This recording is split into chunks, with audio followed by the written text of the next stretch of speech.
our regular scheduled Tribal Conservation Advisory Council meeting for NRCS within South Dakota. And before we get started, I'll ask Kathy if you could start the recording.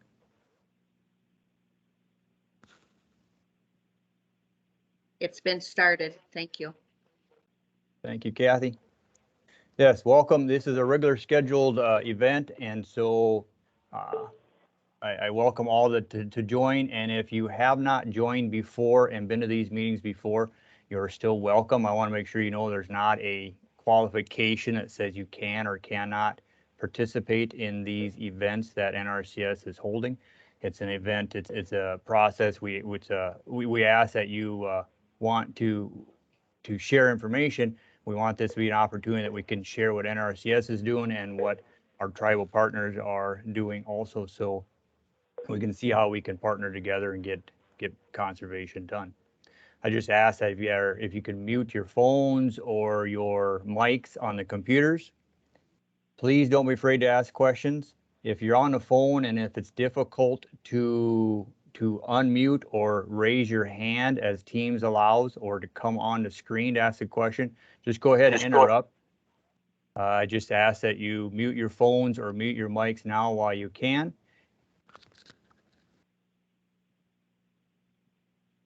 And just be sure to ask questions when you got them. I will, as far as the agenda goes, that was mailed out with the invite yesterday, going to add one item to it, and we're going to have Fanny Brewer, well, Intertribal Ag Council, is going to visit with us a little bit regarding Mycoplasma bovis in bison when she's able to join us later on towards the meeting. Right now, she is at the Dakota Food Summit that we hope that is going well in Rapid City, South Dakota.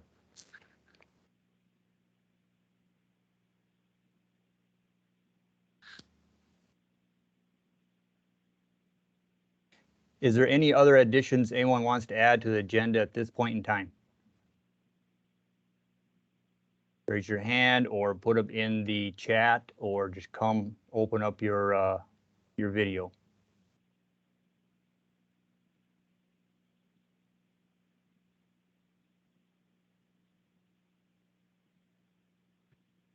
Seeing none at this point in time, again, don't be afraid to ask questions later on, or we can add items to the next meeting that we have scheduled later on in the spring. With that, we want to welcome our state conservationist, Tony Sunseri. Tony, I believe you are available, and would you be able to introduce yourself to us? Absolutely. Thank you so much, Daryl. Like Daryl said, I'm Tony Sunseri. I'm the new incoming state conservationist for South Dakota. I'm really excited to be joining the South Dakota team. I do want to mention that this week is Soil Health Awareness Week. Governor Kristi Noem's making that proclamation today at the Capitol.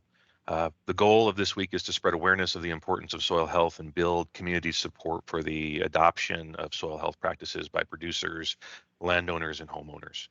So I just wanted to make sure I made that comment for this week, but I'm really excited to be here, be a part of the Tribal Advisory Committee today.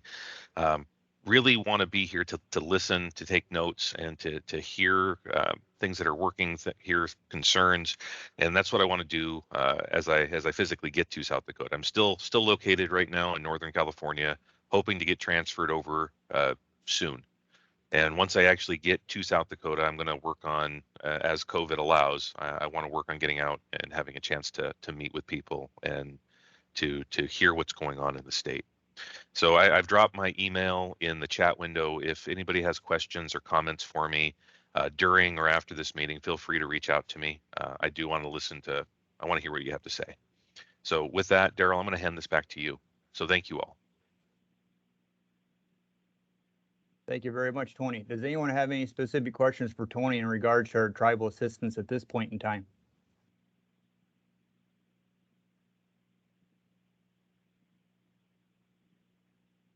I just want to clarify that in NRCS, our leadership at the state level, they are not appointees. So Tony has career experience, and NRCS typically has, it is a position that Tony has applied for and been selected for, and it is not that position is not appointed based on administrations. So we are glad to have Tony here and welcome and excited on our next adventures for the next several years.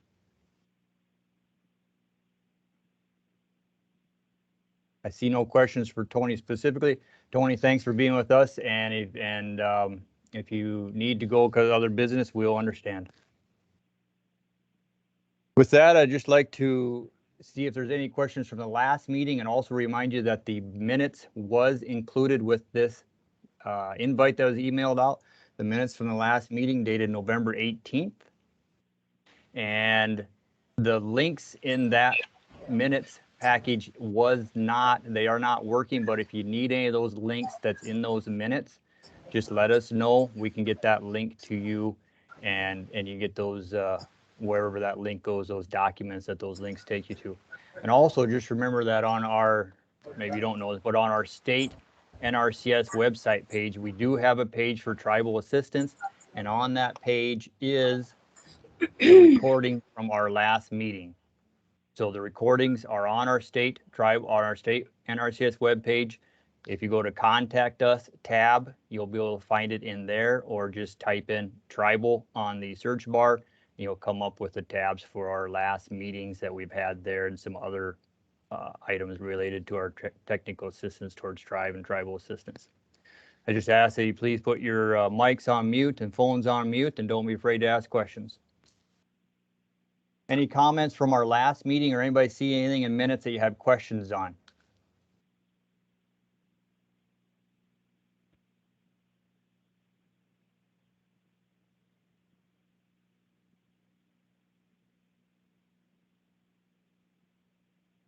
Seeing none, I just want to remind you all that our NRCS offices are all open. The doors might be locked due to COVID to reduce the chances of our customers maybe getting sick, to protect our customers. We are open for business though. Appointments can be taken.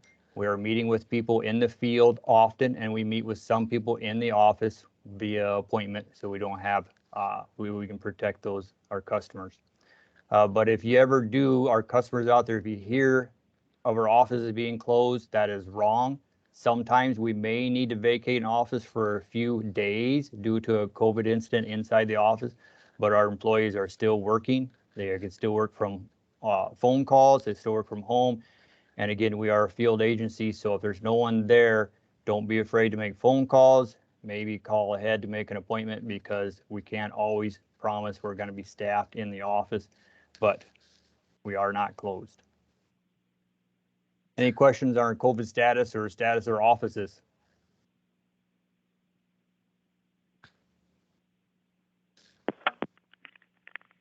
I have one question. This is Louis Cheese at the utility office here in Pine Ridge. Yes, Louis, go ahead.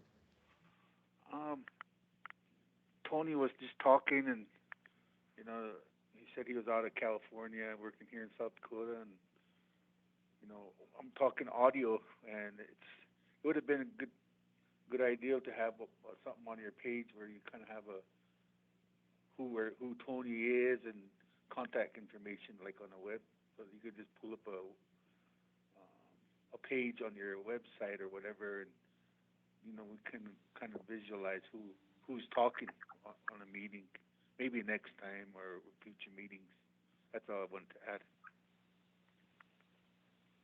Thank you, Louis. And yes, I realize you're on your phone. And Colette, I believe you want to add to that? Yes, thank you. So just so you know, there was a news release sent out regarding Tony's being selected for South Dakota, and it is posted on our state website, and we can put that in the chat in just a couple, as soon as I locate it on the website.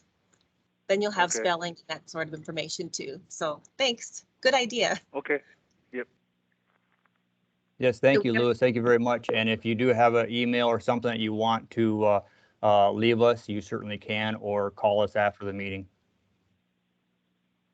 And that link was just added to the chat if you're able to get it. I realize you might not be able to get it on the phone. Any other comments or questions? Daryl, I think we could probably add that news release when we send the minutes back out too. from this meeting, so everybody had a copy of it. Thank you, Jen. That's a good idea. So Louis, make sure we get your email if you can, because that's how the minutes will be sent out next time with from this meeting. Okay, I've seen what's his name's name on a flyer there.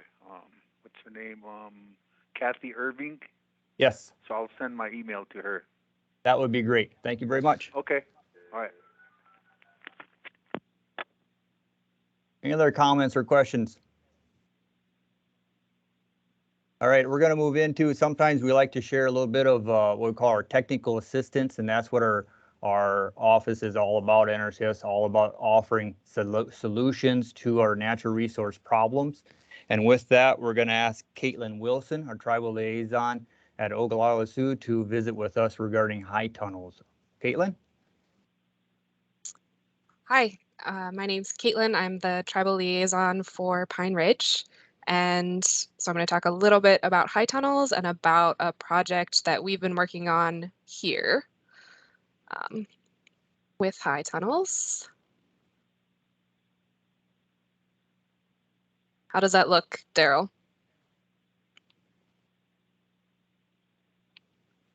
Good, go. Okay.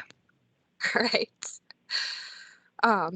So first off, just basics of what is a high tunnel. They're generally going to be metal structures that are wrapped in plastic that are used to extend the growing season of your crops. They can also be used to improve crop quality and yield. They just are a little bit of weather protection, especially in South Dakota when it gets cold very quickly sometimes in the fall and stays pretty cold in the spring. These can be helpful just to extend the amount of time you have to grow different crops. Greenhouses are also very similar to high tunnels, but there are a couple key differences that I just want to note because NRCS will assist with high tunnels, but we do not assist with greenhouses. So I just want to clarify on that. Greenhouses are typically glass, where high tunnels are typically plastic. The biggest difference, though, is that greenhouses, typically people will plant into containers. So you'll have pots or beds, something that is not directly into the soil where the greenhouse is placed. High tunnels, though, you plant into the ground, and that's a key aspect of NRCS assistance. It has to be planted into the ground. Greenhouses typically also have a little less management involved and can include some artificial heat if you're trying to grow in the winter or colder climates. High tunnels, there's a little bit more management because you'll have to regulate temperature a little bit more by opening and closing the sides to make sure there's some airflow and make sure the heat's not building up inside during the summer. And usually there's no artificial heat involved in a high tunnel. There's also a risk and more management requirements for salt buildups in a high tunnel because you're planting directly into the ground and with the cover not always allowing natural rainfall, it can allow for salt buildup within the soil. And the solution for that is every couple years, 2-3 years, you just take the plastic off in the winter and let the snowfall kind of soak up the salts and pull them down and further into the soil profile. How can NRCS help? We can assist with planning and site selection. So looking at where you want the high tunnel to be. Does it look like a good site? Is the soil suitable for the crops that you want to grow? We do use FSA farm and track numbers. So before NRCS can assist, you'll have to contact the Farm Services Agency and set up a farm and get the farm and track numbers ready to go before assistance can be provided from NRCS. We also require that only pre-manufactured kits are eligible. There's several different companies out there that make these kits that they come shipped to you. You get instructions and get to put them all together yourself or with help.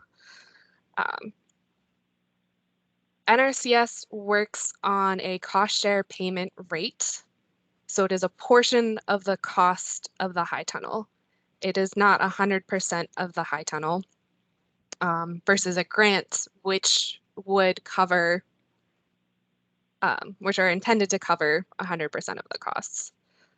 Currently, our cost share payment rate for 2022 is $3.68 for the Gothic style, which if you look at the picture with the slightly, it's not quite pointed, but where it goes up in the center, that is a Gothic style high tunnel.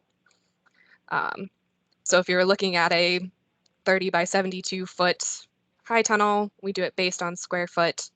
That would be a total of 2,160 square feet for a cost share payment of $7,950. Those payment rates do change every year, so it could be different next year. In 5 years, it'll definitely be different. So it's just a good thing to keep in mind, but that's where it's set at for this year. We do have a new program, the Conservation Implementation Strategy, which could be a good way to help get assistance within a certain geographic area. I have not done this yet, but I think it would be a good program for high tunnel assistance. So just something to keep in mind if you're interested, and ask your local NRCS office about it. And then currently I'm working on a project with the Oglala Sioux tribe on high tunnels. So I'm just gonna discuss that very briefly. It was started by President Yellowbird Steele, who applied for funding through the EQIP Strike Force program. Contracts were awarded to 6 different individuals as well as the tribe as a whole. The overall tribal contract is a 3-year contract for 30 high tunnels total. So the idea was 10 each year, and then the cost share reimbursement from the first 10 would be used to fund the next 10 and so on. And recipients for the high tunnels would be community organizations or individuals working on food sovereignty and other food projects, helping to get food in schools, that sort of thing. So far, for the individual contracts, 8 high tunnels have been completed. For the OSD contract, we have 8 high tunnels that have been distributed, and some of them have been started and planted in. The picture is actually one that got planted in last year. They weren't able to get the plastic up this year, but they did still plant it and utilize it, and their produce looked great. They've been distributed to organizations and individuals due to some changes within NRCS and the tribal government, and with COVID and everything, the project's been a little bit delayed, but has been making a lot of progress so far. And there are plans in the future to bring in the day labor department to help people construct them, because they can be a lot to construct if you're an individual or an organization that doesn't have a lot of employees to help out. These are some additional resources just about high tunnels in general. The PowerPoint slides were included in the memo that got sent out, so you should be able to follow these links. I also included a handout in the memo that was attached to the email. That's just a little bit more information about high tunnels and how they can work and how they can be helpful. Are there any questions? I'll stop sharing so I can see the chat.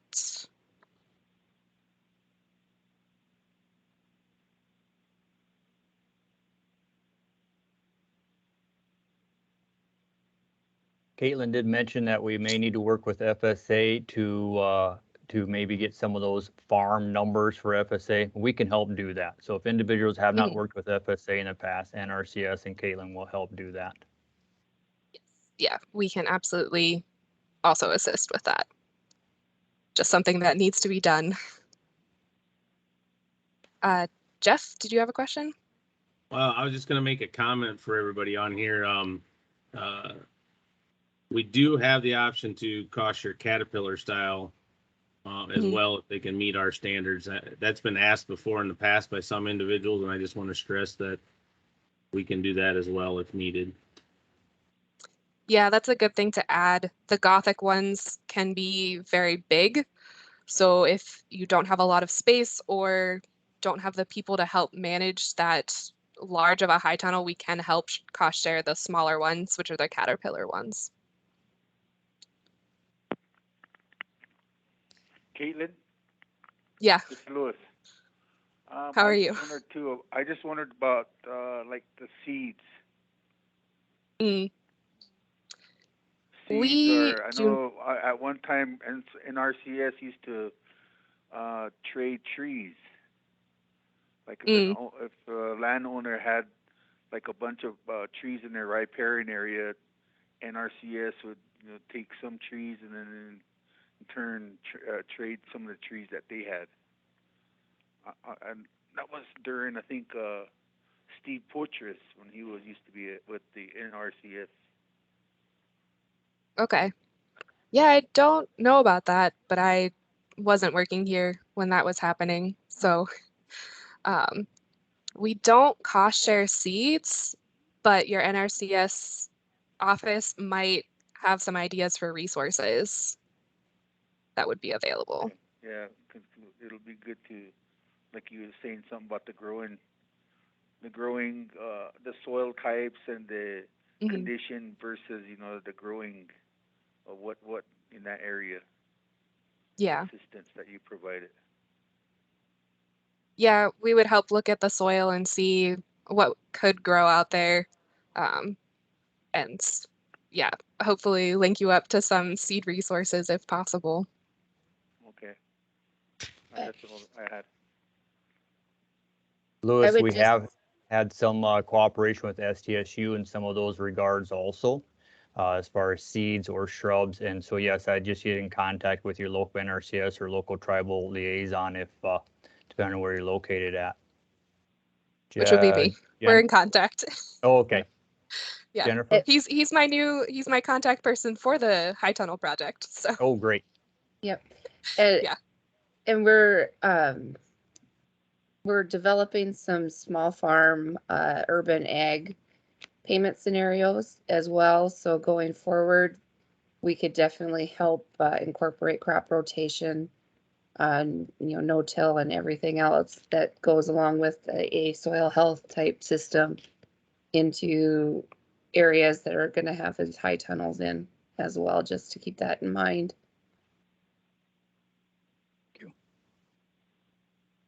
Lewis, do you have anything else to add to how the project's going there in the Pine Ridge area, or anything else you want to add to this topic? No, just kind of very interesting. That used to be one of my majors was agriculture, and we even went to Israel, and my experience with the hot houses over there, and even the Hula Valley, how they drained the swamp, and now they're growing like celery seeds for like spices and all the different cottonwood, and using the drip irrigation for their orchards, and that's that was my kind of experience with the ag field. So this is interesting. First time with the high tunnels and their different classification with the greenhouse and then the underground greenhouses. And Well, thank you. Also, at one point, probably like cellars for storing some of the food, because I think that's very important in the future. If the things are going the way they are now. So. Very important to have storage for your local food that you produce, is what you're saying, right? Either whether it be a cellars to keep it cool and dry, or freezer space. I see that as being a need for local food efforts. Maybe using solar or wind or something to cool it or whatever. And I know Rapid City just now has one of those bread root stores where they sell nothing but organic foods in there. There are some tribal members who are board members on within that store of theirs. So, and then when I purchased there, you know, they asked if I wanted to be a board member. I mean, be part of their organization, and I pay like a fee of like $20 every year annually, and then they send me like newsletters, and you know, I get a discount when I go shopping there. I really like their teas and their coffees and stuff that they comes from all over. That's organic. You know. That's all. Thank you, Louis. Thank you very much. Yep. Yep. Any last questions for Caitlin?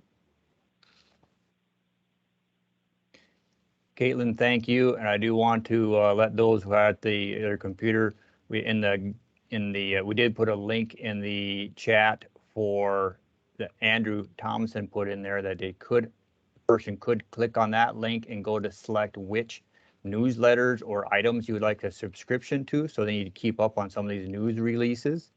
And also Sandy Huber is in our Martin office. She explained a little bit of that history of the trees that Louis was visiting about. Thank you, Caitlin. I have a quick question for Caitlin. Okay. Caitlin, I see on here it says grants versus payment rates. So are there grants available? And then also that payment rate where you said like 3.68 per square feet, the cost share. Is that how it's going? Colette would be the person to ask about the grants. Generally, we do the cost share, but I think there are some grant funding available. I guess I'm not as familiar with it because I don't work with it all the time. Okay, so then if a tribe wanted to do the cost share, then what that would mean was that they would be paying $3.68 per square feet, right? NRCS would be paying $3.68 per square feet. So whatever the cost of the high tunnel is, it's probably been a year since I've looked, but they're up around 5,000–6,000. So then, depending on what size you got, and I could not tell you the square footage that I was looking at off the top of my head, but then you would deduct from that overall cost of the high tunnel $3.68 per square foot from NRCS, and the remaining cost would be up to the tribe or the individual. Got you. Okay, perfect. Do you have contact information for Colette? The grants that you maybe asked about would be the grants might be with other organizations and or other special projects. So right now we do not have any set up grants that would pay all the costs, and especially including labor for high tunnel situations. Our payment does cover a lot of the cost of the structure, materials, and labor, but that you know, the additional labor and stuff and additional cost of certain materials, we just, to make things simple, we pay that flat rate. So of grants, Colette is on the line, and she'll visit later on some conservation opportunities that would include a grant type if we would get to that point, but most likely the grants would come from other entities. Got it. Are they pretty labor intensive to set up with these kits? It depends on the style of kit that you get. The bigger ones, the Gothic style ones, they're big. So trying to set up that metal frame and then get the plastic on, you need a good number of people there to be working on it and help getting things set in place. You can get by with fewer people if you have machinery, but then there are also the smaller ones, the Caterpillar style, that are easier to set up with fewer people or without any equipment. Yeah, and great. Brandon in the chat makes a good point. Don't try to put the plastic on if it's windy. You will get flown in the air. It's not a good idea. Okay, thank you so much. Appreciate your response. Yep, thank you. And my email got put in the chat, so feel free to email me even if you're not in my area. feel free to just contact me. Okay. And there are lots of YouTube videos on high tunnel construction that a person just do a quick search and you see a lot of options and a lot of real life experiences where they're going up. Any Yeah. other Yeah, and questions for Caitlin?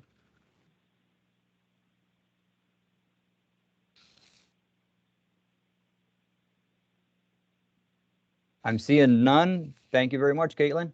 And Caitlin will still be on the Thank you. call. If you got other questions for Caitlin, you can certainly put them in the chat or email her. With that, we're going to move on and so I want to remind you, we have the handouts too. So the handouts we're following along, and the handouts that was emailed with the link yesterday is where you have the material in writing. If you haven't printed them out or on your screen, or when you get an opportunity to print them out. And we're going to move to what we title conservation opportunities. Generally, these are opportunities that are not individual specific. Usually they're more entity driven, such as a tribe or a tribal department or some other group of that stature. And we're going to let Colette visit a couple of those opportunities, and then Jeff. Good morning. Okay, so first I wanted to give you an update on some of the things that are happening nationally with Secretary Vilsack's announcement on February 7th regarding a Partnerships for Climate Smart Conservation Opportunity. This is a national announcement, not a state one, but it's certainly something that organizations may want to look into. It's pretty amazing as we start looking at the opportunities with climate smart agriculture and how we can make those practices work in our state. As we know, the climate's different here than a lot of other areas, and sometimes we just need to look at things and, how can we make something work? So anyway, this is an opportunity for a grant at the national level, and I will be putting the link in the chat too. But it's huge. It's $1 billion with a B amount of money for developing partnerships with organizations. So we all know that the soil grows the grass that feeds the cattle that give us hamburgers, right? So we've got the farm to the table supply chain.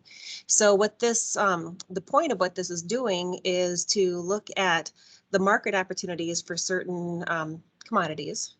And then with that, going back to the soil of how can we use conservation practices, sustainable practices, and document the health of that soil as those products are moved through the supply chain. So please do take a little time to look through the announcement. There's a webinar on it that would explain it further.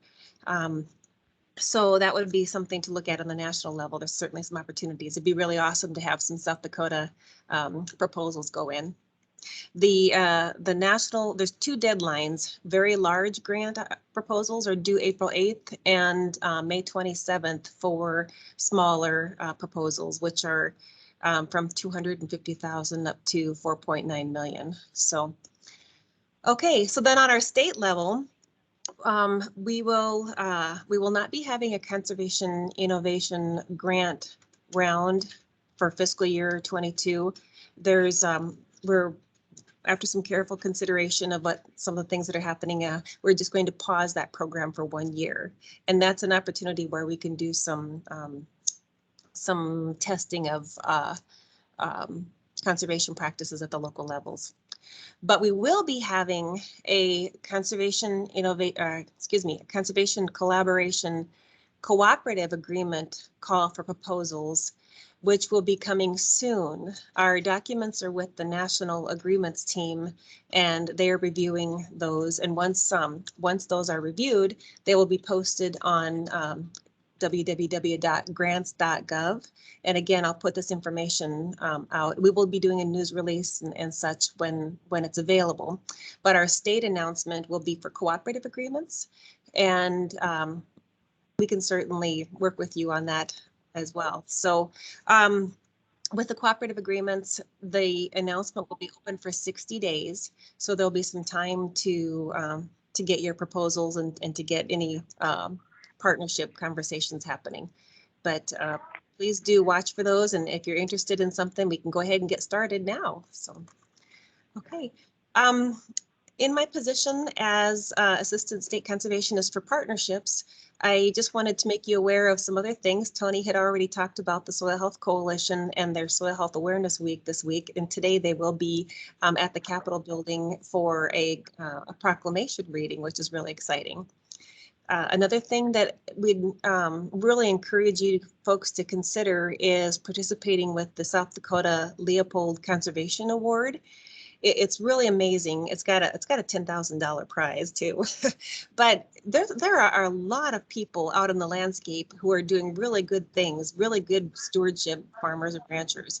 So if you know somebody and maybe struggling with writing the nomination or something, you know, talk to us and we'll see how we can find somebody to help get it written and get a good application in there, because those are coming up. It's coming up, I think, in early March for the deadline. A couple other quick announcements is we've got the grassland planners that the Grassland Coalition is working on. Those are available. If you haven't received one, talk to your local office or message us and we can get one in the mail to you. And we also have the National Soil Planners, which are really cool. They've got monthly tidbits about soil and the value of it to us as humans. The last thing I have to bring up is a group we have with the University of South Carolina, and it's Buzz Clute, and he's working on grassland soil health with our rangeland management specialists. So he is working on public service announcements for radio spots across the state. So if you hear somebody on the radio, please know that it's our South Dakota farmers and ranchers being featured, and we're proud to be working with them and talking about healthy grasslands. Okay, I guess unless anybody has any questions, that'll conclude my update, Daryl. Hey, Colette, this is Lauren here. The collaboration grant, is that more kind of like, I think I talked to you before, is that more of a boots on the ground type one? Is that more where that fits into place? Or is there? Yeah, it can be. Okay. Yep, there's the full announcement will be coming out and it'll have a lot of details. So with a cooperative agreement, those are more engaging with NRCS. So it's more cooperation, hence the word, the name, and engagement as the project is developed. So just an example is like with the Grassland Coalition, we have those grazing schools, and with the Soil Health Coalition, they have the soil health schools. Well, we work with them on this agreement to have those schools, but they are compensated through the agreement for putting on the schools. However, NRCS helps direct the content. What's the latest science? You know, what kind of information should we be sharing with those people as they go through the school? So that's kind of an example of how the cooperation goes, where NRCS is involved with the agreement and the deliverables, but they're being performed by the partner.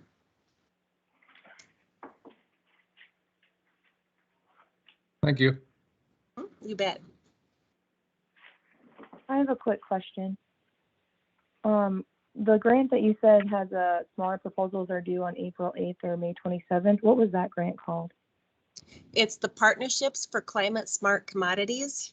And I will be putting the link in the chat here. And there was a national news release that came out, and we certainly can push that out to everyone as well. So that one, there's a fact sheet with that as well. Maybe I could send it to Daryl and Daryl could push it. And you may be on the phone who just called in. If you can't get to those chats, yes, call us or contact Kathy Irving or myself to get that if you can't get it through the chat. But that link is in the chat now, dated 10:35 a.m. Central Time for that information. Thank you.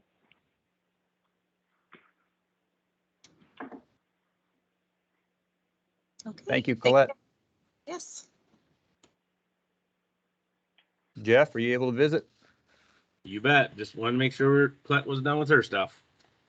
All right. Good morning, everybody. This is Jeff Vanderwoltz. Wanted to give you a kind of a quick update on the conservation implementation strategy. This is something we implemented a little over 2 years ago here in South Dakota, where we take some of our EQIP funding, CSP funding, and easement funding, and to use that towards targeted projects here within South Dakota. Back in December, we put an announcement out calling for some pre-proposals. And I just wanted to put a little reminder out there that those pre-proposals are due on March 4th. So just a couple weeks away, that those pre-proposals will need to be sent in to myself or Jennifer Wirtz, which both of our emails are in that announcement as well. Once we get those pre-proposals, we will review those, and then we will turn around and make some selections and invite some folks back to submit full proposals for potential funding. So change the process up just a little bit this year for 2022 with funding coming in 23. So just want to remind everybody that that was out there as well as an opportunity. And if anybody's working on one and would like somebody to review and make some comments or anything like that, I'd be happy to visit with you about your project and make sure that you're on a good path as far as that goes. So just going to throw that out there, that if you got questions, don't hesitate to ask. I'll be glad to help any way I can with giving you some guidance on that project.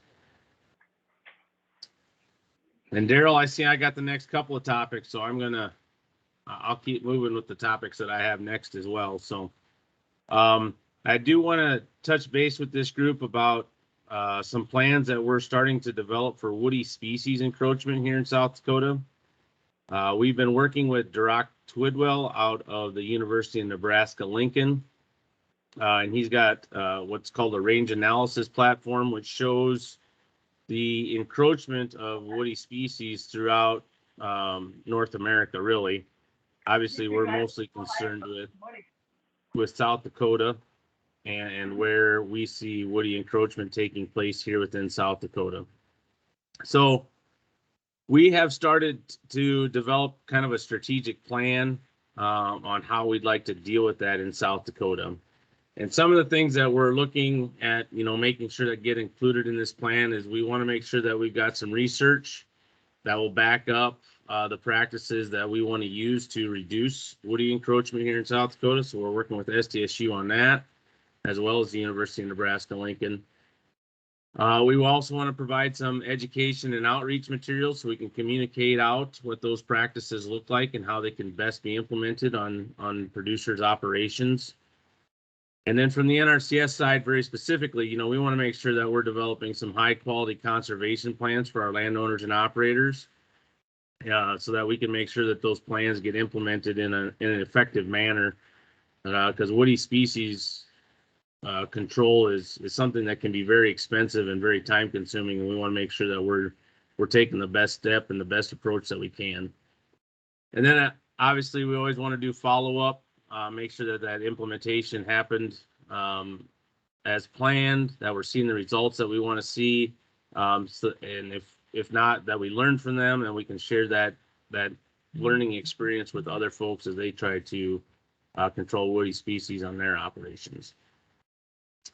So one of the things that we thought was fairly important that we do is start picking out some areas with which we would start targeting not only our mostly our resources, but also where we would start trying to develop some local interest in woody species control. And some of these locations have already had some interest drummed up, and some are going to be new to this process.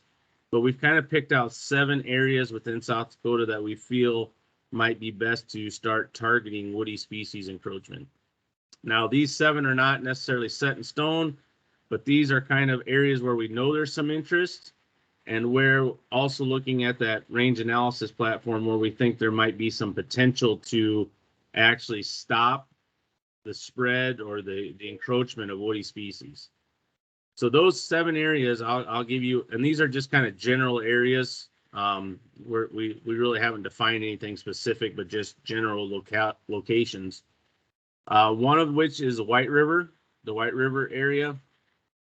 We had a rancher's workshop down there a few weeks ago, and Duroc Twidwell out of the University of Nebraska-Lincoln was down there and spoke, and there was a lot of folks interested in what he had to say, so we felt like there was definitely some interest there already.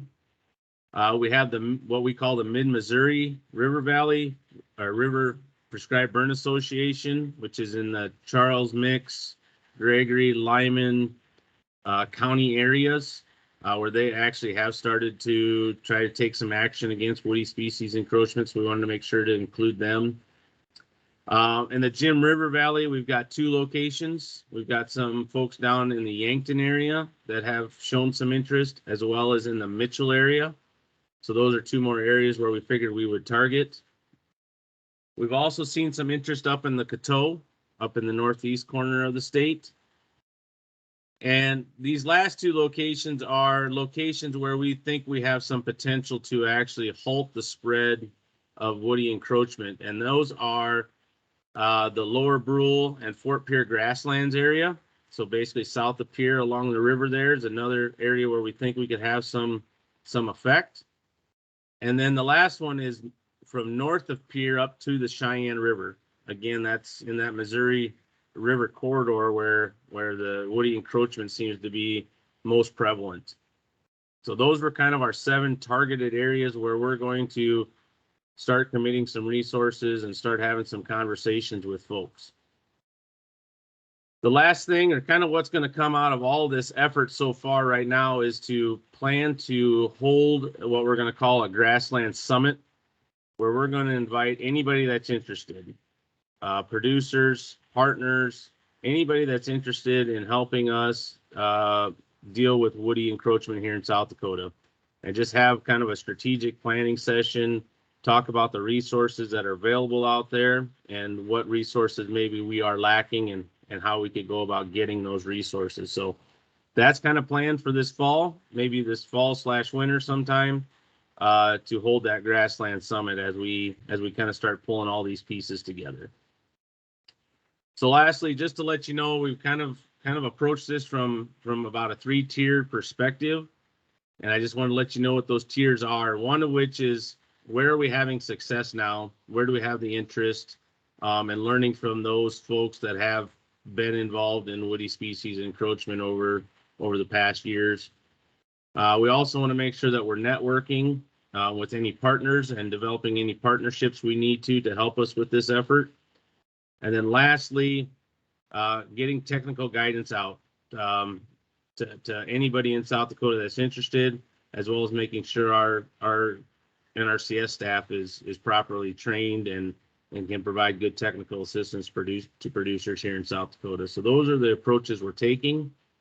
And again, I'm just bringing this to you for informational purposes. We haven't done a whole lot of taken a lot of action yet, other than just to do some planning to get everybody together. So we're kind of at this process right now.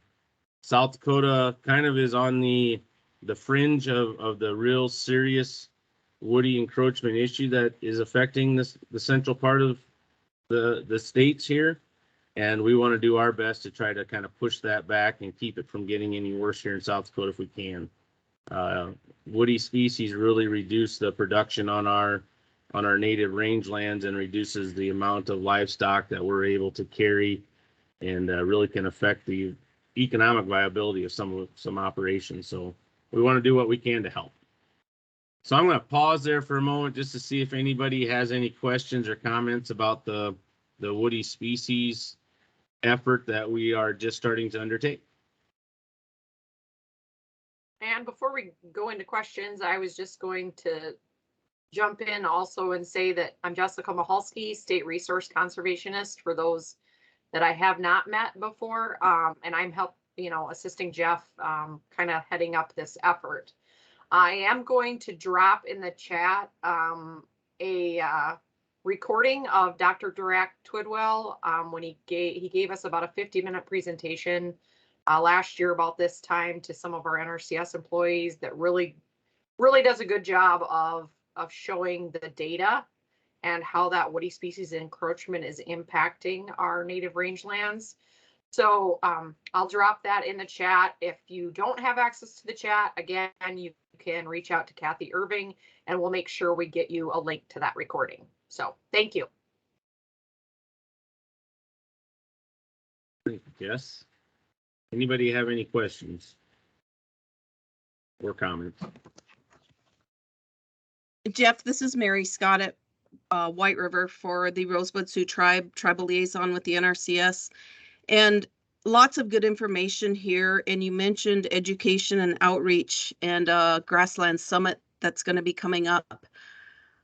We've had a lot of interest, like you said here. We had the Renters Workshop at White River a couple weeks ago. And we know it's an issue, but I would like to propose some sort of consultation with the tribes aside from the Grassland Summit, where we have some technical experts come and help us get the information to the tribes one-on-one, because we need to keep in mind that it's a medicinal plant as well when we talk woody encroachment with cedars. So we need to keep that aspect in mind too, and promote the management and the improvements to the land and things like that, so that we can take and respect their views on it as well. And hopefully we can work for the betterment of the land. Yeah, I agree, Mary. And just to add, everybody always wants to go to cedars because cedar's kind of the predominant species we see a lot of. But I want to make sure that everybody understands we're not just focusing on cedars though too. But I hear what you're saying, Mary, but I want to be very clear that it's not just cedars we're focused on, although that seems to be a lot of what the primary species that folks notice out there. So, but you have a very good point. Yes, that's kind of the one that they'll usually come to you with. We've had a few inquiries here already at Rosebud, and it's been for cedar. So yeah, we just need to make sure that we're touching all bases and making sure that we're covering all the aspects that we need to. Thanks. Anybody else? Daryl, you're muted.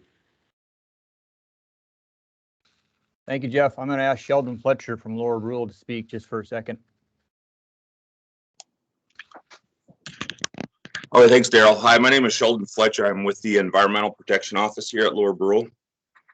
And actually, we are taking a few steps towards woody encroachment. We're having a meeting next Wednesday here at Lower Rural for all our local producers. And we're working with the BIA, Aberdeen area, and our local office. We're going to have Sean Kelly from SDSU Extension. He's going to be there, and I think DeRock is going to be there virtually for about 15 minutes or so. So we're going to try to get. There's been a fair amount of interest here on controlling the cedars. So we're having a meeting. We've talked about it in years past, but then that's kind of all that's happened. It's just been some talk. So we're going to try to do a strategic plan and actually take some steps forward here on this. So here at Lower Rural, we are that's on the radar. We're trying to address it. That's good to hear. I would say NRCS was in the same boat. We've done a lot of talking and it's time to start taking some action, I think. So we're in the same boat, and we'll definitely look forward to partnering with you and seeing what we can make happen. All right, thank you.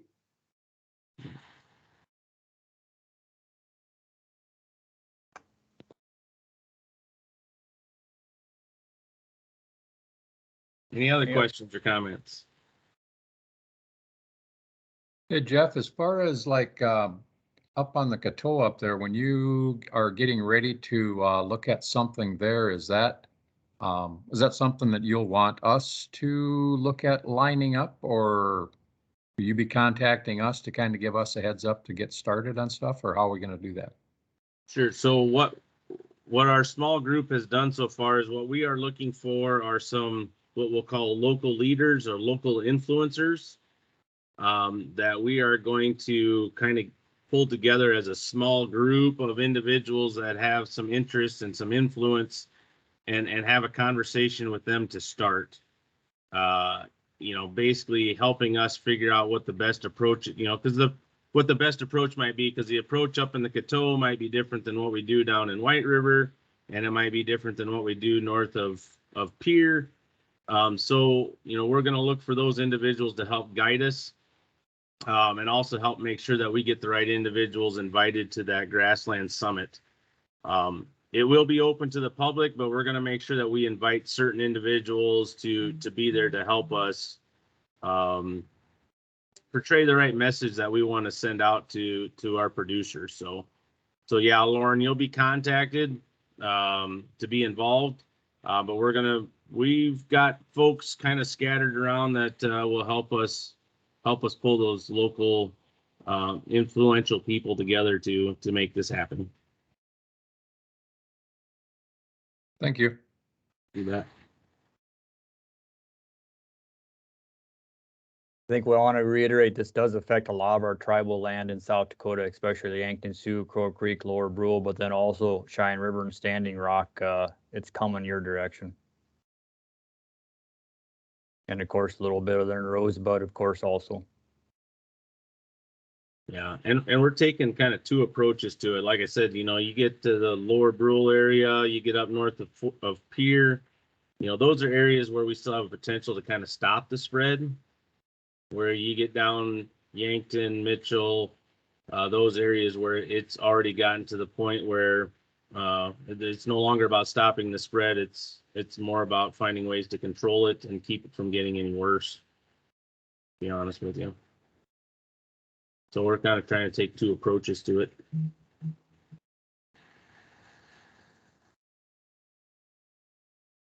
Okay, my last topic on the agenda is RCPP, the Regional Conservation Partnership Program. This is a program that came out with the 2018 Farm Bill. So it's been around for a little while. Just wanted to let everybody know that the announcement for program funding is out. You can go to grants.gov and look up RCPP, and you'll find that there's actually two announcements. One is for what we call RCPP Classic, and the other one is RCPP AFA, which stands for Alternative Funding Arrangement. Typically in the past, when those announcements have come out, they've been two separate, or they come out at two separate times. And this year the announcements came out concurrently, so they're running at the same time, and they are due on April 13th. And so if anybody has questions or wants to know more about RCPP, or if you are already working on a project proposal, feel free to contact me. Would again be more than willing to help you along that path to make sure that you're on the right track with your proposal, provide any feedback that I can to do the best we can to try to get that funded. I think there's roughly $350 million available through RCPP. So there's quite a bit of funding there. The proposals can run anywhere from 250,000 all the way up to 10 million. That's the biggest ask that can be made, is 10 million. So if you've got a project that you're working on, or you've got an idea that needs some funding, where we can go in and address some resource concerns in a targeted area, let me know. Again, be glad to help. And just a reminder, they're due April 13th. So, get your stuff together, get it submitted, and let me help if you need. Let me know if you need any help. So that's kind of my quick update on RCPP. Any questions on that?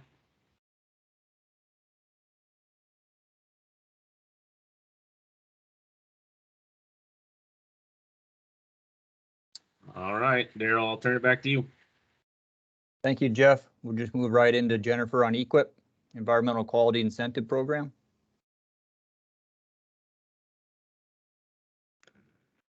Good morning, everyone. I'm Jennifer Wirtz. I'm the Environmental Quality Incentive Program Manager for South Dakota.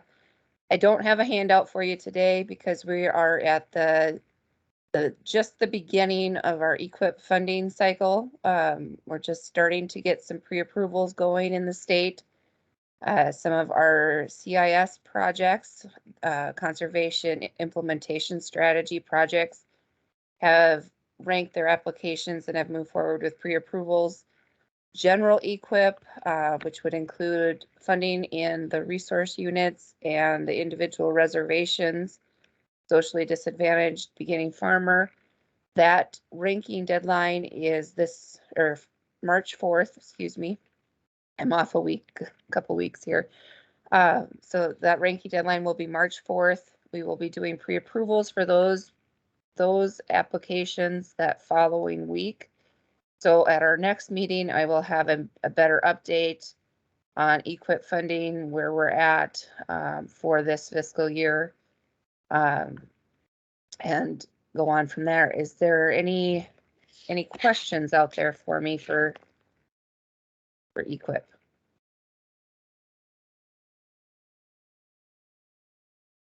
I'll just clarify to everyone and Jen that the ranking deadline is something that applicants are working with the field offices on finishing up their plans for who's going to do what, when, where, and how. That's part of the ranking process and needs to be done here in the next week or so. And Yes. as always, we take applications 12 months a year. So as soon as you have a concern or a need you want to look at, we can start working on that plan to develop the who, what, when, where, and how for next round of funding. Yep. And Caitlin had kind of touched on the conservation implementation strategies in her presentation. That is a targeted approach through equip.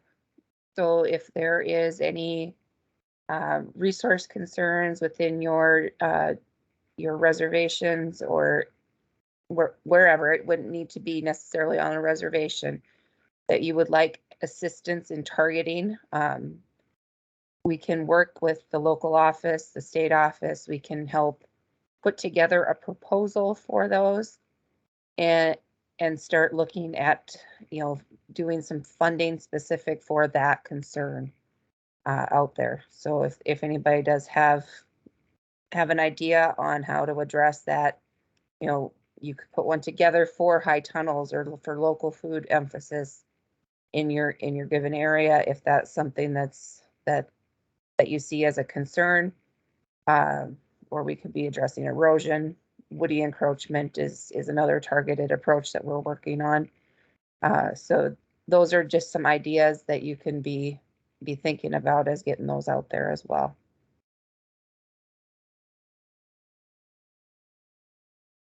Okay, that's all I had, Daryl. So unless there's any questions. Thank you. If you got any other questions, don't be afraid to put them in the chat and we can catch them at the end if you don't ask them right now. Thank you, Jen. Joyce, are you available to visit a little bit on our conservation stewardship program? I am here. Thank you. So I am Joyce Trevithick. I am the Conservation Stewardship Program Coordinator for South Dakota. And there is a handout there is a report in your handouts of this, but I'll just share my screen quickly with you and run through what's been happening the last few months in CSP. And so this is the report that's in your handout. We just finished the CSP 2022 renewals, and that deadline actually was last April 7th, but the obligation deadline was December 17th for South Dakota. National deadline was December 30th. And so we had 357 applications that we received by April 7th, but we only had an allocation of $6,628,000. So we were able to fund 44 contracts that covered 131,834 acres for a total cost of $6,540,206.8. And those were, as I said, those were contracted the end of December. We had the CSP GCI sign up, the grassland sign up, that the letters were sent to eligible owners and operators from headquarters on August 6th. And the eligibility on those are determined come from FSA, the Farm Service Agency. The obligation deadline on those was December 31st. And we had 17 contracts that included at 1,838 acres for $165,461.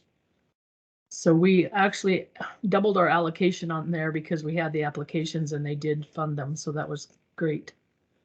So then the current sign up that's going on right now, well, the sign up is, the batching date was January 21st. So the we're in the process of looking at those at the field offices, ranking them. The ranking deadline is March 18th, and then obligation is April 29th on those. And we've moved that deadline up.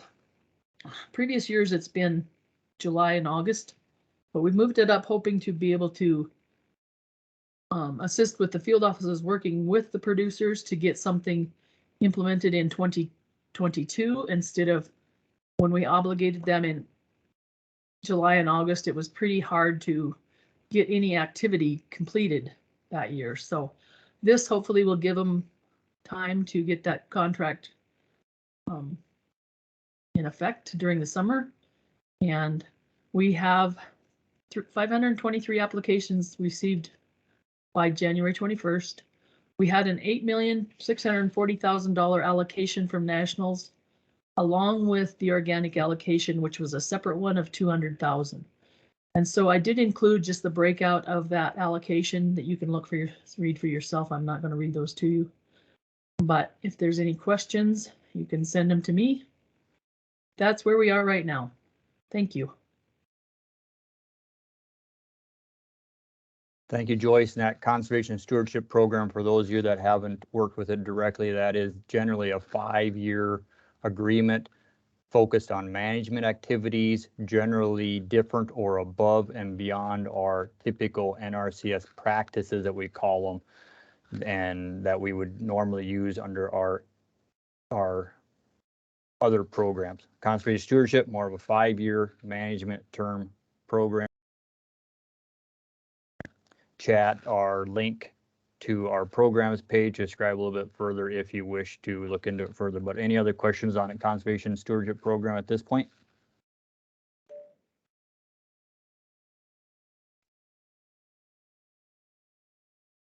I do not see any questions. And our easements, generally, I'll let Brandon visit on our easements if Brandon is available, and that is where you generally would sell certain rights for protecting or managing that land. So this is Jeff Vanderwilt again. Brandon's not able to join us, so I'm going to cover his handouts on his behalf. And I will share it as well, and this is in your handouts materials. But for our easements, we have two different kinds of easements. We have the wetland reserve easements and the agricultural land easements. So we'll talk about the wetland reserve easements first. This year, we're down a little bit in the number of applications we received. We've got 60 applications that we received on 11,000 acres. Usually, we're closer to that 100 applications. So as you can see, we're down a little bit on those. In general, this year, we're a little ahead of schedule on our easements. We were able to get our funding and that kind of stuff a little earlier than we have in the past few years. So we're excited that we're able to get the ball rolling a little faster for our producers this year. As of right now, with the funding that we've received for WRE, we've so far selected 10 applications for tentative funding. And I say tentative because at this point, the offer from the producer has been made to NRCS, and now NRCS is in the process of, well, we've ranked them, and now we're going to do appraisals. And once those appraisals are done, we'll make a final offer to that producer showing the value of that easement. And then we'll, the producer at that point has the opportunity to withdraw their application or opt to proceed forward. So as of right now, we've got 10 applications that we're looking to fund for a total of $3.3 million. The agricultural land easements, you can see we've got 6 applications. That number is actually up a little bit. Our normal applications have been right in that 2 or 3 area. And this year we have 6 applications on 1,300 acres. And at this point, we are reviewing those applications and ranking them. So we have not made any tentative selections for funding yet. So we're not quite as far along with ALE as we are with WRE, but we are in that ranking process with our ALE applications. So that's kind of a quick update on easements. The only other thing I'll mention, and Daryl, I'm gonna keep it brief here because I know it's a little bit later on in the agenda as well, but there are actually 2 diseases going through South Dakota, or potentially going through South Dakota, that we are paying some attention to. One is the bird flu, and if those were to hit any of our poultry operations, we are trying to make sure that we've got some emergency funding available should that hit. And then when we talk about the Mycoplasma bovis a little bit later, I'll also talk about what we're doing on the program side for that as well. So I'll save those comments for later, but just wanted to make sure I mentioned them here quick while we were talking about programs information. So thank you. Thank you, Jeff. Any specific questions for Jeff on easements? With that, Fanny Brewer, I believe you were going to, you asked if you could visit with us a little bit regarding bovis, Mycoplasma bovis in the bison herds. Is that correct? Are you available? And can you introduce yourself?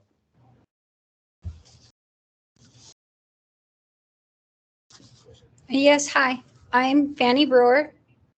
I work for Intertribal Agricultural Council.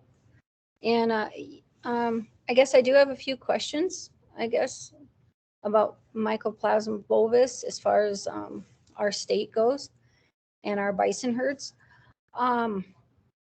Has the state or the local offices been directed in any direction as far as NRCS goes on any programs to help producers if they have an outbreak? Not specifically at this point. Fanny, I think you've seen that readout that's been sent out, and we're actually waiting on a little bit of guidance from headquarters on exactly what steps that we can take or offer. I think there's a lot kind of to be learned. When I looked at that readout, it talks a lot about we're not really sure, how long this lasts in the soil.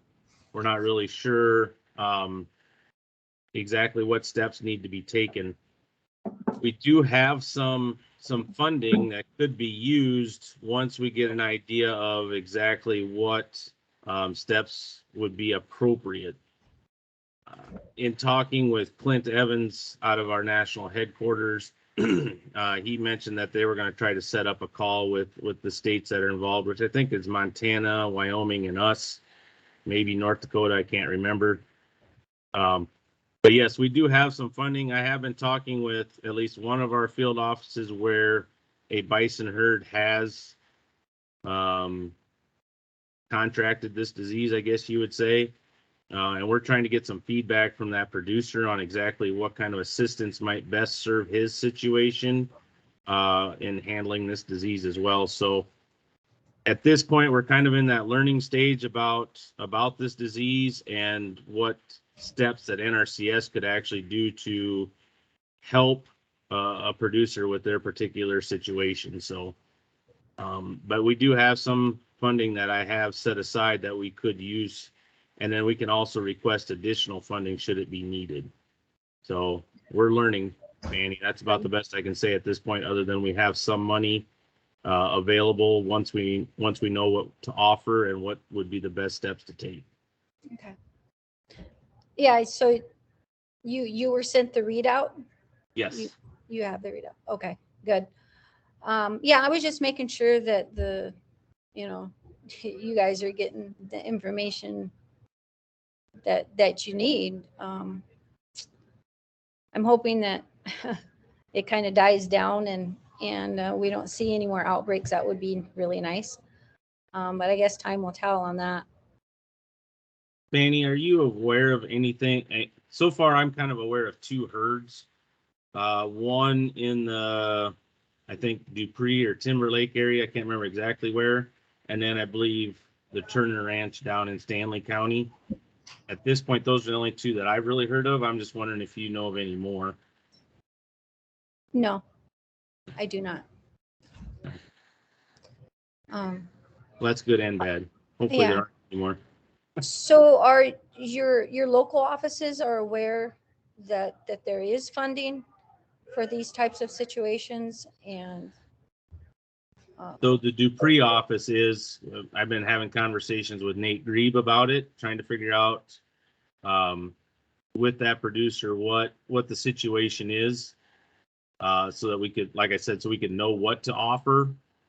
Because when we set up a funding pool, we got to make sure that we've got the right stuff in there, and we don't want to leave something out that would be of value. So we're trying to learn what that would be, is kind of where we're at this point, and what would be the appropriate steps to take, or to, what practices should we offer a producer that would help them deal with this outbreak. right. So if there's a producer and they have concerns, what's the first step they need to take? They need to take the first step with the local office? Yeah, Yes. we've made all of our offices at least aware that if they hear something, they need to let us know. So yes, that producer should go to their local office, and then their local office will contact us, and we can start the process of figuring out what steps we need to take. Okay. We don't have anything specific in place yet, just because there's a lot of unknowns on our end on what, obviously, if depending on the outbreak, do we have to worry about a lot of dead animals and dead carcasses that we have to deal with? Are we only concerned with the nutritional quality of the diet that the bison are getting in order for them to fight off the disease? Those are some of the questions we still have, and knowing what would be the appropriate steps to take.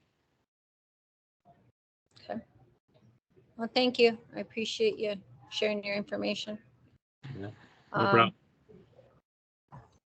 And then as far as the producers that have lost animals, that's kind of an FSA thing, I guess. What's the payout for them? Because they're on the LIP program now, but for this particular disease. I tell you what, Fanny, we will let Joe Schultz with FSA move right into that. Okay, hey, thanks, Daryl, and thank you, Fanny, for bringing this, more to our attention. And, thanks, Kathy Irving, Daryl Duvall, for giving Farm Service Agency a little bit of time on your agenda. My name is Joe Schultz. I'm the temporary acting state executive director for South Dakota Farm Service Agency. And there's actually three things I kind of want to chat with everybody about today, and I appreciate the time. So on the agenda, it's the Conservation Reserve Program. I'm going to talk about that just a little bit. The Mycoplasma bovis disease in bison, buffalo, and talk about that a little more in depth. And then also, just very recently, it was announced by the Risk Management Agency that there's a pandemic cover crop program, and I'm going to touch base on that briefly. So one at a time here. And Daryl, yeah, I didn't get you anything on the pandemic cover crop on the agenda, but it won't take much time. So CRP, it's a big, basically the largest, conservation program in the United States as far as acreage, or at least one of. So right now, as we speak, there's a general CRP sign up going on. It started back on January 31st, and that general sign up runs through March 11th. And that's where producers can offer land into CRP, landowners can offer land into CRP, and it's on a competitive basis. It's based on the environmental benefits as to whether it's accepted or not. And the main thing that producers or potential participants can do to increase their environmental benefit points is, whatever the cover that they're putting on the land. So, the key there is landowners, land operators that are interested in putting something into CRP. It only runs through March 11th. Please, try not to wait till the last week, because it takes some time. So, contact your local Farm Service Agency office, get an appointment. similar to the opening here, we are getting a little more relaxed on people coming into the office because, this Omicron variant is apparently backing off a little bit. So, with an appointment ahead of time, most of the offices, maybe not 100% of them, but most offices you can get in, but we're doing all sorts of business on the phone, the email, and what have you, Teams, just like this meeting. So that general sign up,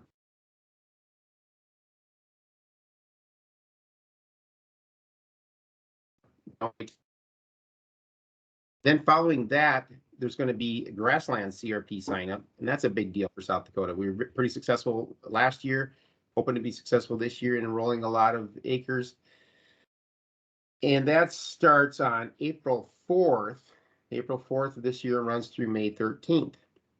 So when it's getting close to April 4th, if you're interested in offering grasslands into CRP, and this is generally, the grazing lands, but, it could be hayland, but it's generally the grazing lands, call your local FSA office for an appointment, get them the information. And a lot of this work is still done remotely, and hopefully the offices get wide open before May 13th, but we don't know that.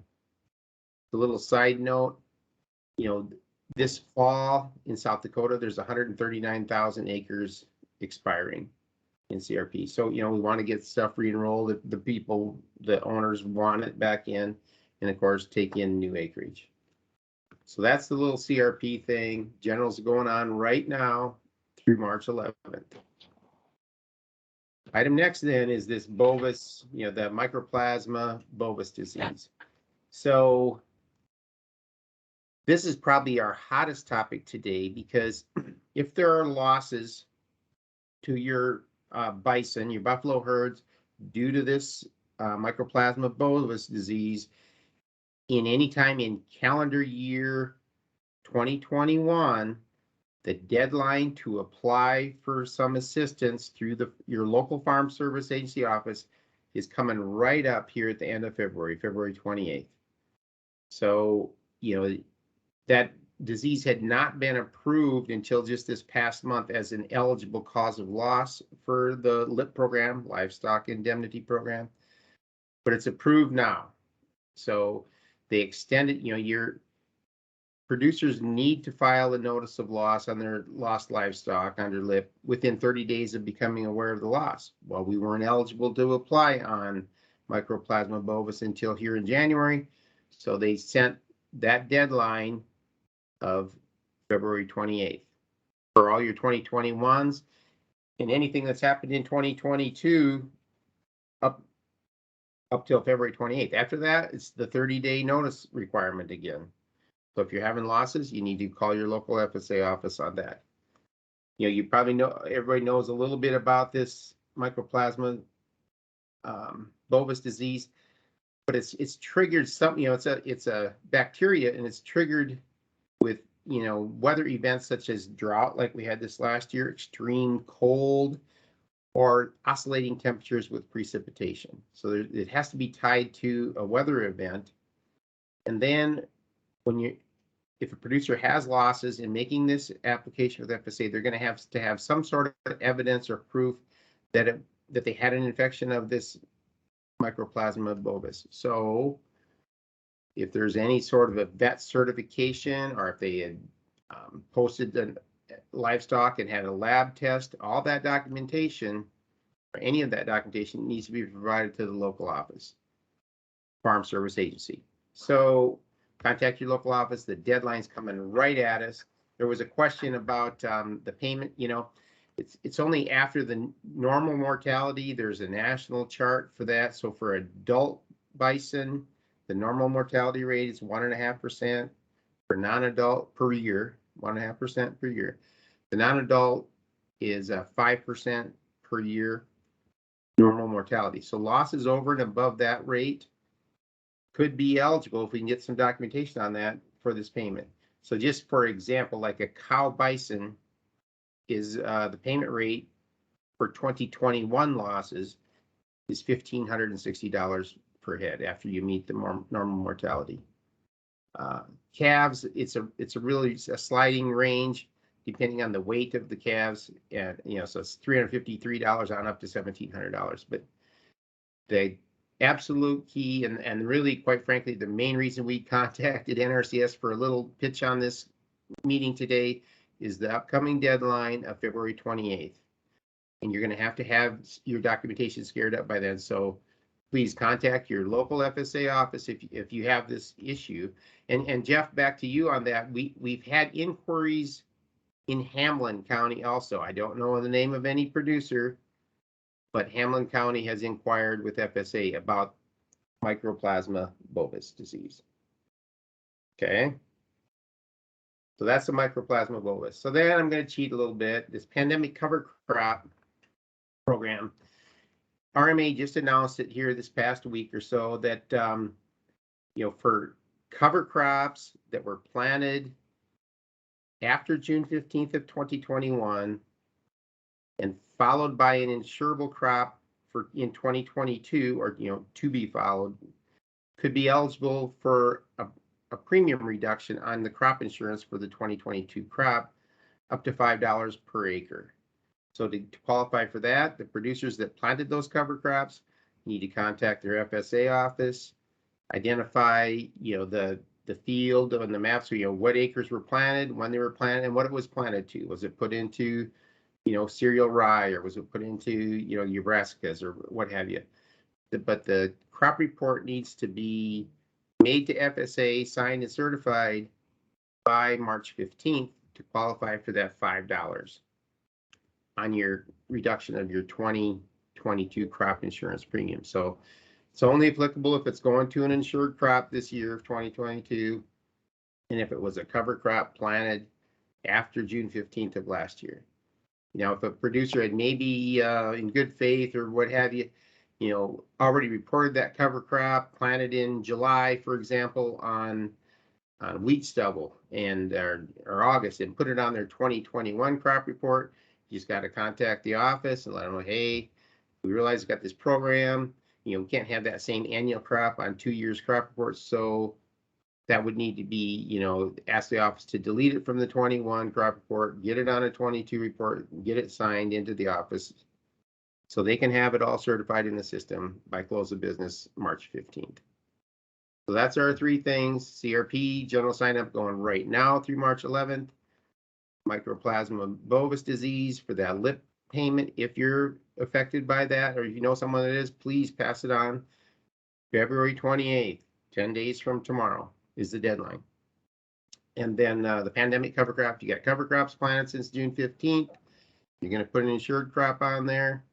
2022, contact your office to get that all reported and signed by March 15th. Sooner the better. Daryl, thank you very much. That's everything I have, unless there's questions. Fanny, do you have a further question or any other comments? Would you happen to know what the percent of payout is as far as the value of the animal? Is it 70%? Is it 75%? Fanny, those are based on 75%, but the rates that I was mentioning, that is the 75%. It's a national calculated rate.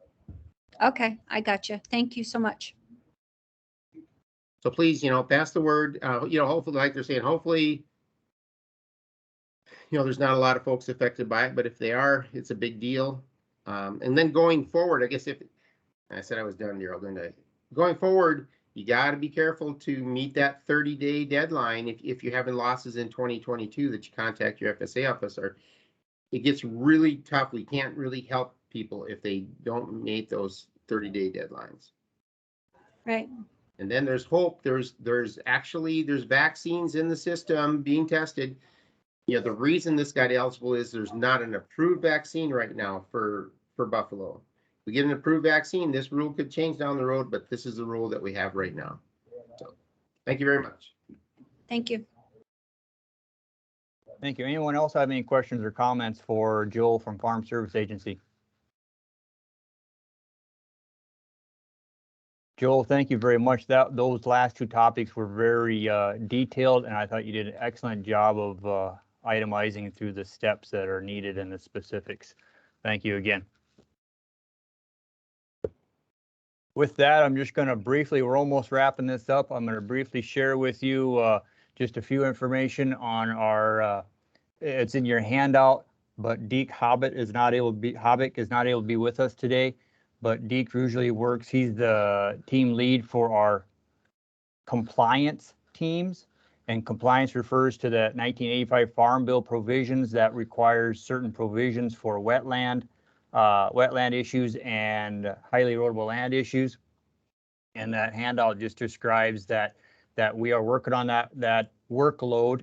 It really mostly affects eastern South Dakota on the wetlands side.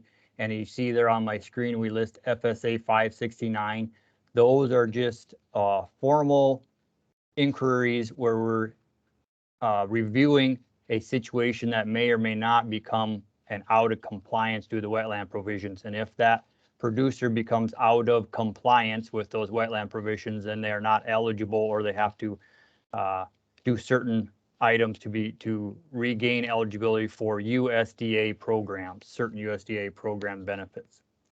So that's 569. They're working on those formal inquiries. That AD 1026 that's listed on the screen there, that is a normal request from a operator or producer for asking for help from NRCS on determining where there is wetlands or not wetlands according to that 85 Farm Bill provisions, and help with guidance on maybe tile draining or running ditches in those wetlands. So just list the amount that they're working on, and the pie chart there just shows about half of those requests are being dealt with in the last 2 months. Most of those requests usually come in the fall after harvest time. Highly erodible land provisions from that same 1985 Farm Bill, again, just basically says that if a person is going to break up or start farming ground that typically was not farmed in the past, or you take a native sod and converting to an annual corn, small grain, milo, sunflowers, etc. We ask that the provisions require that a certain plan or certain farming practices are showing that the erosion levels are at a tolerable or acceptable level. So it just lists the amount of requests we're working on there since October of last year. Any questions on that?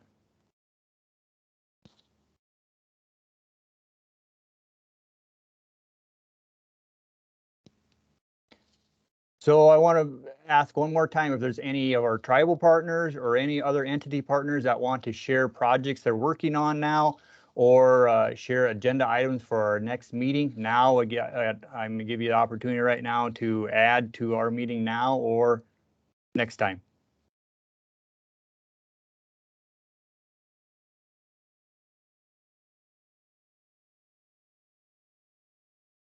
Hearing none, I just want to, I'm going to add in a link in our chat to our Amazing Grasslands entry. The last one of the last ones was from Zia Teacher Ranch in Dupree.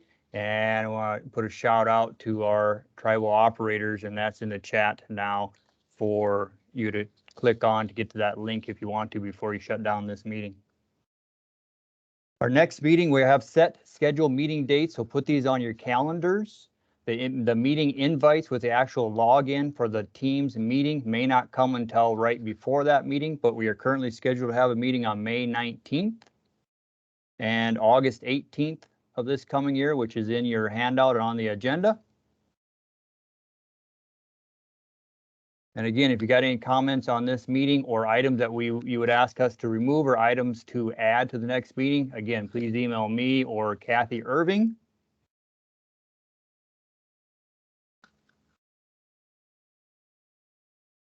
And if we have no further questions, we will end this meeting.